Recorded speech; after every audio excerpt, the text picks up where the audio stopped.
Bonjour et bienvenue dans la vie des diocèses que nous enregistrons aujourd'hui à Lourdes.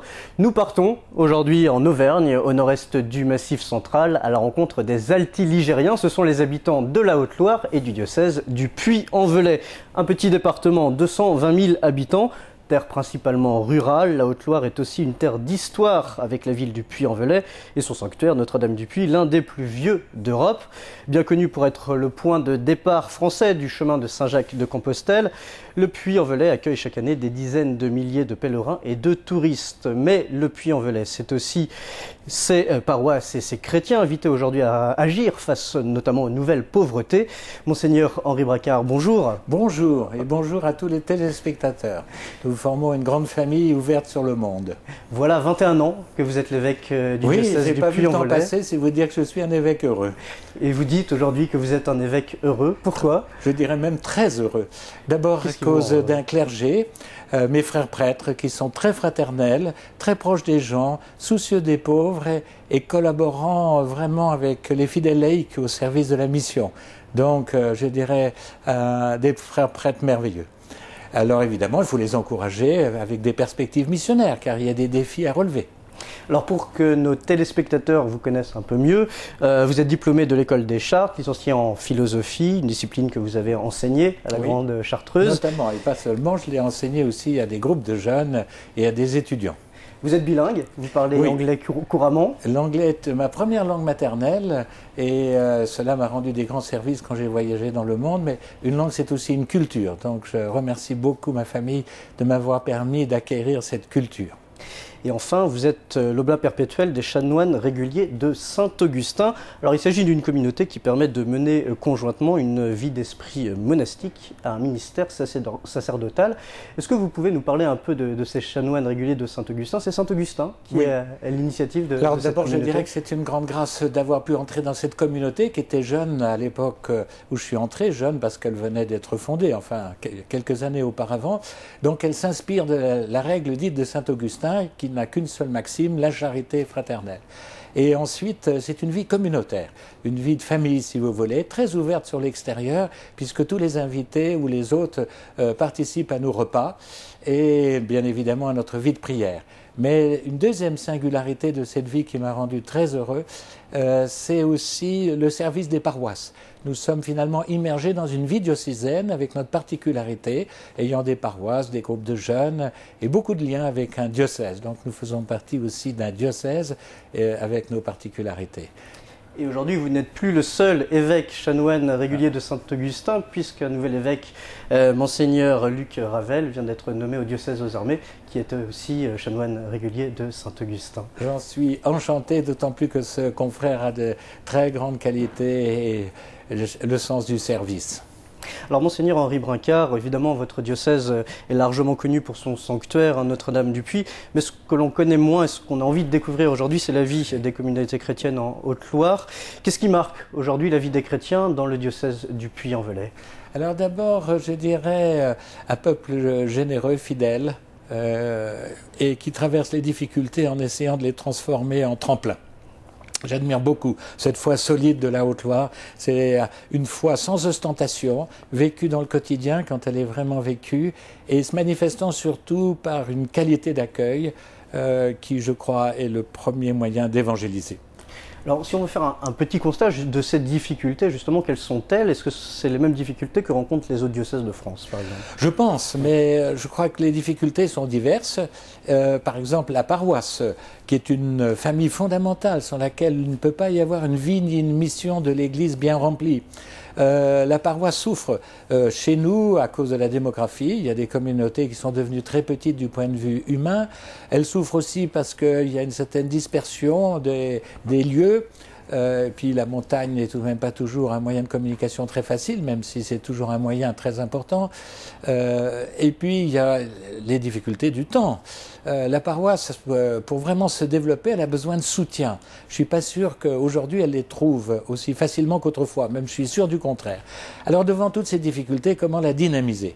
Eh bien d'abord par ce que j'appelle la réorganisation des paroisses, je préfère même dire réaménagement des paroisses. Pourquoi? Parce qu'il faut que les communautés s'unissent pour mieux vivre ensemble. Et ça, c'est dynamisant.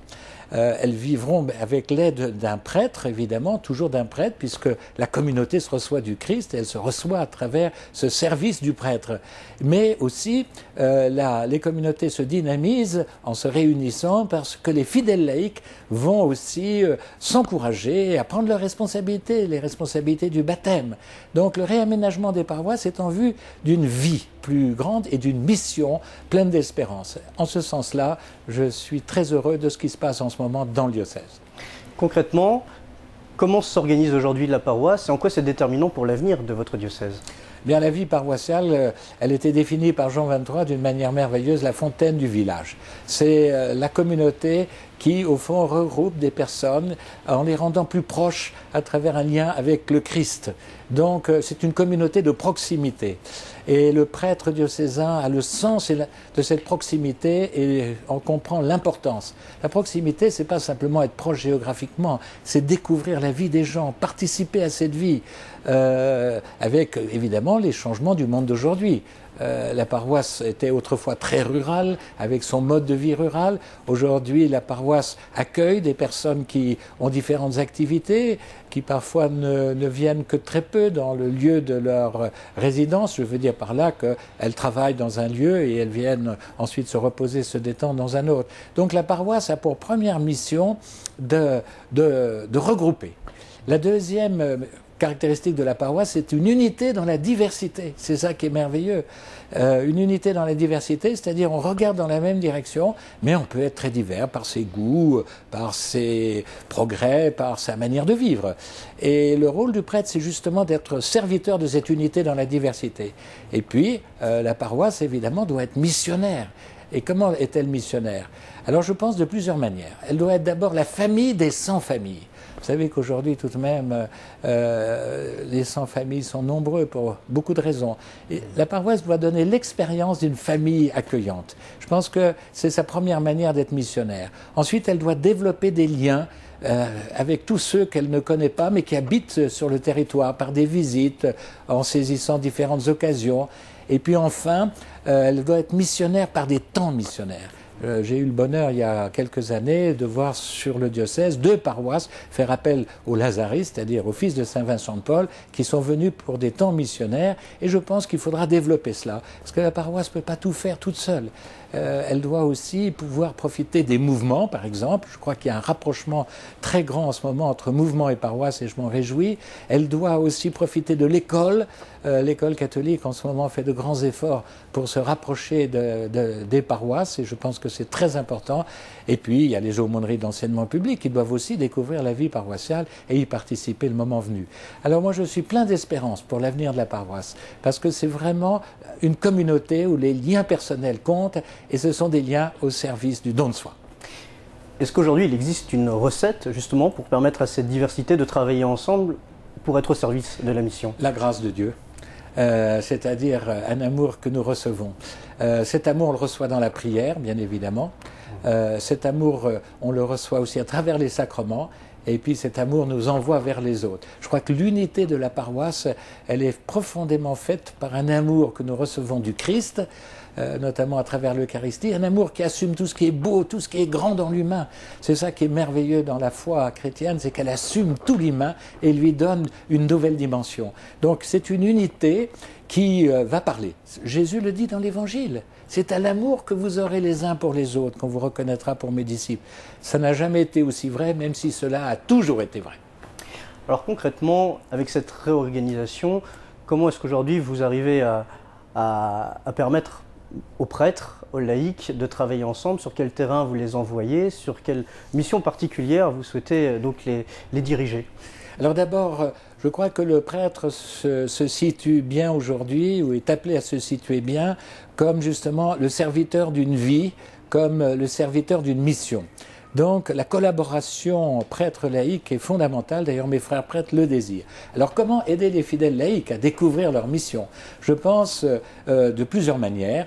D'abord par un appel qu'on fait à eux, et ensuite par des responsabilités qui leur sont confiées en lien avec leur baptême, ensuite par une formation qui les aide à méditer la parole de Dieu, qui les aide à annoncer cette parole, qui leur fait connaître un certain nombre de grandes questions touchant à l'histoire de l'Église, à la théologie, donc une bonne formation. Et enfin, les fidèles laïcs sont aidés par un accompagnement. Nous pouvons montrer, à partir de là, certains domaines où les fidèles laïcs sont appelés à jouer un rôle grandissant, sans jamais éclipser celui du prêtre. Ce n'est pas une concurrence, c'est une complémentarité où on se stimule mutuellement. Par exemple, la pastorale de l'accompagnement des familles en deuil. On sait que c'est un moment de grande souffrance que la mort d'un être cher.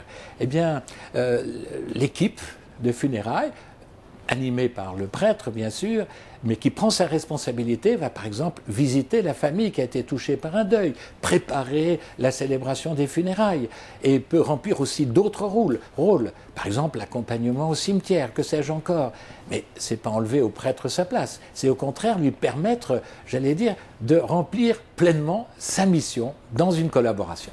Vous parliez d'espérance tout à l'heure. Ça peut paraître peut-être complexe de parler d'espérance au moment justement du deuil, de la mort. Comment aujourd'hui les laïcs et les prêtres arrivent justement à permettre une espérance dans ces moments de deuil et oui, je crois que c'est une très bonne question parce que la mort est très énigmatique du point de vue humain. Regardez toutes les philosophies, elles ont beaucoup de difficultés à parler de la mort et surtout à parler de ce qui est après la mort. Alors je crois que j'illustrerai ce que nous dit l'Évangile par le mot d'une célèbre actrice qui vers les années 60-70 mourait d'un cancer à l'âge de 65 ans et ses amis pleuraient autour d'elle parce qu'elle était non seulement une grande actrice mais elle avait le sens de l'amitié. Et elle leur dit cette parole superbe, « Ne pleurez pas, je ne pars pas, j'arrive ». Eh bien justement, tout le message chrétien, c'est de dire qu'il y a des bras ouverts qui nous attendent. Tout le message chrétien est de dire que le ciel commence dans notre cœur, avec l'amour que nous donne le Christ. Et que le ciel, eh bien, c'est l'amour pour toujours et en plénitude. Il n'y a pas très longtemps, j'ai eu à accompagner, pas dans mon diocèse d'ailleurs, une mère de famille qui s'en allait. Eh bien, les dernières paroles que nous avons échangées par téléphone, puisque je ne pouvais plus être auprès d'elle, elle m'a dit « à toujours ». Et je lui ai dit « à toujours ». Vous savez, le ciel, comme le disait un enfant, plus tu aimes, plus tu le comprends. Sur ces questions du deuil, ces questions de la solidarité, on imagine bien, vous en parliez tout à l'heure, que la formation est importante. Vous avez un institut de formation dans votre diocèse très performant. En quoi c'est une réussite aujourd'hui, cet institut de formation? Eh bien, parce que c'est un service diocésain qui est assez nouveau par les partenariats qu'il a établis avec l'Institut catholique de Lyon, par la forme d'enseignement qui est donnée sous forme de modules, mais très adaptée aux fidèles laïcs, c'est-à-dire donnant des bases. Les instituts de théologie qu'on trouve dans nos instituts catholiques sont très nécessaires, mais ils vont approfondir la théologie par des questionnements successifs. Mais avant de pouvoir questionner, il faut avoir des bases. C'est vrai de toutes les disciplines. Alors ce service de formation dans le diocèse, qui d'ailleurs attire des fidèles laïcs venus d'autres diocèses, notamment ceux de notre province, grâce à mes frères évêques, eh bien ce service diocésain donne des bases. Le premier principe, finalement, c'est que toute la formation doit partir de la parole de Dieu.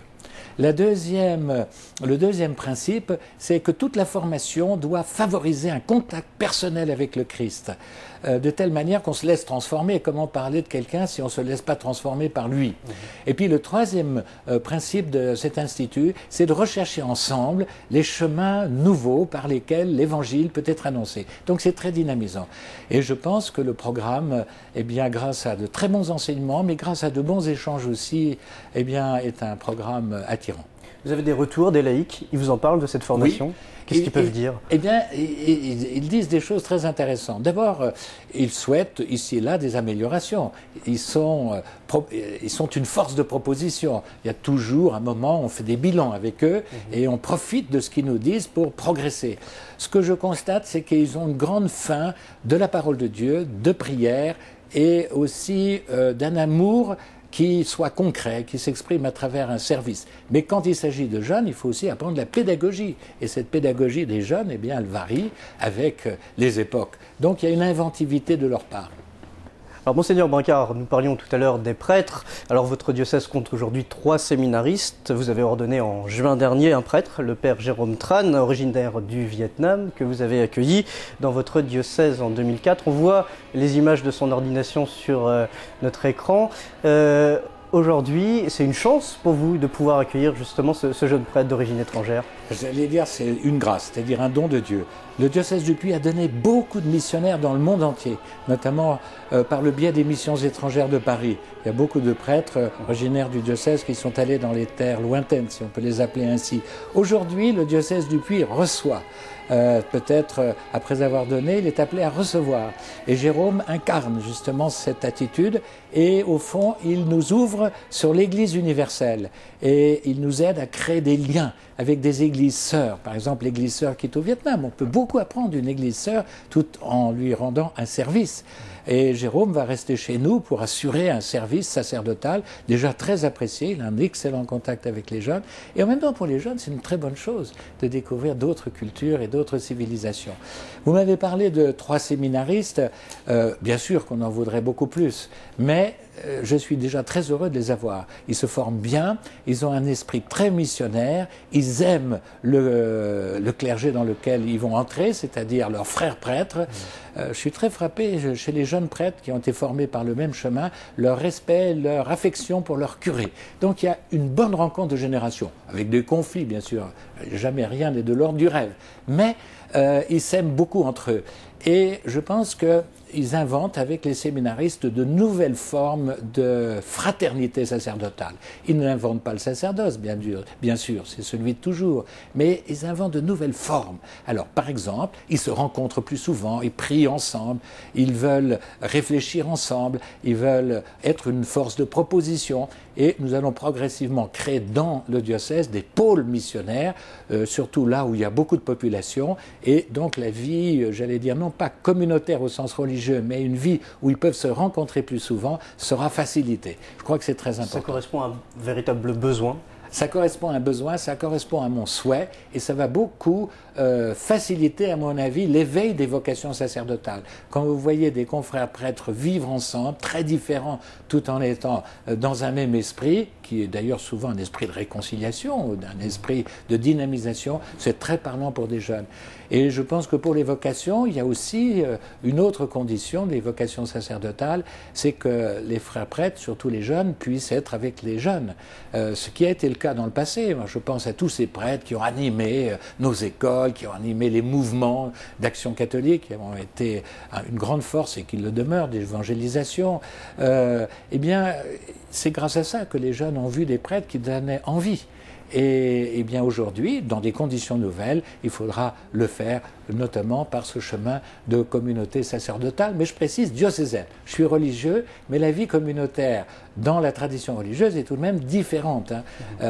Et pour le prêtre diocésain, il faut allier proximité et vie communautaire. Aujourd'hui, Monseigneur Brincart, qu'est-ce que vous pouvez attendre de ces jeunes prêtres concrètement? À quoi vont-ils être confrontés? Qu'est-ce que vous leur demandez? Ils le disent eux-mêmes, je n'ai pas besoin de leur faire découvrir. Ils vont être moins nombreux, c'est vrai.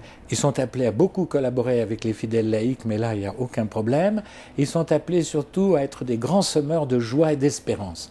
Et on l'est à travers une vie de prière très forte, le contact avec le Christ dont j'ai parlé tout à l'heure, en recevant le Christ à travers les sacrements qu'on donne aux autres. Il faut profiter de ce qu'on donne aux autres. Et puis à travers la charité dont j'ai parlé à plusieurs reprises. Ce que j'attends d'eux, eh bien, c'est d'être fidèles à la mission que leur donne l'Église. Et c'est une fidélité faite d'amour. Alors le nombre de prêtres effectivement diminue, mais ce qui ne diminue pas par contre, qui a tendance à augmenter d'année en année, c'est la fréquentation. Le nombre des prêtres diminue, mais vous verrez, il va augmenter dans les années à venir. Ce qui ne diminue pas justement, bien c'est la population des sanctuaires de Notre-Dame-du-Puy, c'est ces nombreux pèlerins et touristes qui arrivent chaque année. Ces pèlerins qui partent aussi à Saint-Jacques-de-Compostelle, au Puy-en-Velay, il faut le savoir. Lorsque le vendredi saint tombe le jour de la fête de l'Annonciation, eh bien c'est une année de jubilé. Le dernier, eh bien c'était en 2005. Retour sur ce moment fort du diocèse du Puy avec notre journaliste Sybille Delettre. Jubilé de Notre-Dame du Puy, nous rendons grâce à Dieu. C'était le 24 mars 2005, veille du Vendredi Saint. Monseigneur Brincart ouvrait le jubilé de Notre-Dame du Puy, événement aussi rare qu'exceptionnel.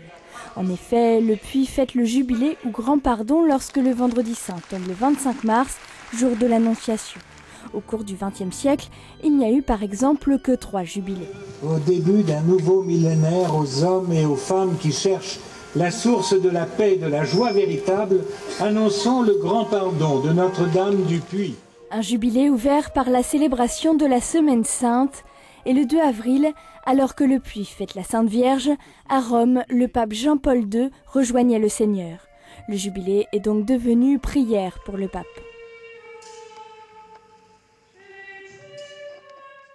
Jusqu'au 15 août, évêques, prêtres et laïcs ont fêté ensemble le grand pardon de Notre-Dame du Puy. Des célébrations auxquelles ont participé le cardinal Jean-Louis Torrent, Monseigneur Fortunato Baldelli, alors nonce apostolique en France, ainsi que de nombreux évêques français. Au total, plus de 200 000 pèlerins sont venus rendre grâce à la Vierge Marie. Une dévotion originale puisque la statue portée en procession représente une Vierge noire, peut être offerte par Saint Louis au retour de sa 7e croisade. Pendant 145 jours, Monseigneur Brincart a invité tous les fidèles à vivre ce jubilé dans la profondeur et la grâce. Le prochain et dernier de ce siècle aura lieu en 2016. Monseigneur Henri Brincart, 200 000 pèlerins, visiteurs en cette année 2005. En quoi justement cette présence forte de pèlerins et de touristes constitue-t-il un enjeu aujourd'hui pour votre diocèse ? Je voudrais dire que le dernier comptage qui s'est fait au mois d'août de cette année a montré qu'il y avait 6 500 personnes qui passaient par jour dans la cathédrale. C'est impressionnant. Oui, c'est impressionnant. Alors, je dirais que le rôle du sanctuaire, c'est d'abord d'accueillir les pèlerins qui viennent. C'est d'accueillir aussi le tout venant qui vient chercher quelque chose et il va découvrir progressivement peut-être que ce qu'il cherche, c'est un amour profond que le Christ lui propose. Le sanctuaire a aussi pour mission d'être au service des paroisses dans le diocèse, c'est-à-dire de leur offrir la possibilité, j'allais dire, d'un temps de ressourcement, de dynamisme et de joie. Et c'est ce que nous voulons développer de plus en plus. Il faut savoir qu'au Puy, le sanctuaire de Notre-Dame est aussi entouré d'autres sanctuaires, celui de Saint-Joseph, celui de Saint-Michel d'Aiguille, dans un cadre absolument extraordinaire. Et nous orientons maintenant chacun des sanctuaires d'une manière pas spécialisée, mais avec un accent particulier. Par exemple, Saint-Michel, c'est les jeunes, toujours plus haut. Saint-Joseph, c'est la famille. Le sanctuaire de Notre-Dame du Puy, c'est tout cela. Et puis, encore un sanctuaire. Pour les plus pauvres, nous pensons qu'il y a un sanctuaire qui doit accueillir d'une manière particulière, avec une attention particulière, ceux qu'on appelle les cabossés de la vie. Donc un sanctuaire de l'espérance, un sanctuaire du service dans l'amour et d'un amour qui est mis sur une main. Alors voilà, donc les sanctuaires jouent un très grand rôle. Je voudrais ajouter aussi qu'il y a un mariage des sanctuaires qui se fait progressivement dans le diocèse du Puy. Vous avez beaucoup de petits sanctuaires qui sont fréquentés par des gens depuis très longtemps, pour des raisons diverses, mais ils sont là, donc encourageons-les. Et ce que nous souhaiterions, c'est que tous ces petits sanctuaires puissent être vivifiés, eux aussi, par les sanctuaires du Puy. De telle manière que ce soit tout un diocèse qui devienne en quelque sorte un appel à cette démarche qu'on appelle le pèlerinage. Monseigneur Henri Brincart, on arrive malheureusement au terme de cette émission. On va rappeler la devise de votre diocèse, en avant dans l'espérance. Qu'est-ce qui vous fait espérer aujourd'hui pour votre diocèse en 2 mots ? Tout ce que je viens de dire, et puis l'amour que j'ai pour lui, et j'allais dire la foi profonde de ce peuple qui s'incarne dans le quotidien. Monseigneur Henri Brincart, un grand merci. Merci d'être venu sur notre plateau aujourd'hui. Alors pour plus d'informations sur le diocèse du Puy-en-Velay et sur les pèlerinages, vous pouvez vous diriger sur son site internet. L'adresse s'affiche en bas de votre écran. Et quant à nous, je vous donne rendez-vous la semaine prochaine pour une nouvelle destination de la vie des diocèses. Vous pouvez dès à présent retrouver cette émission et tous les programmes de KTO sur notre site internet www.ktotv.com. Merci de votre fidélité. À très bientôt sur KTO.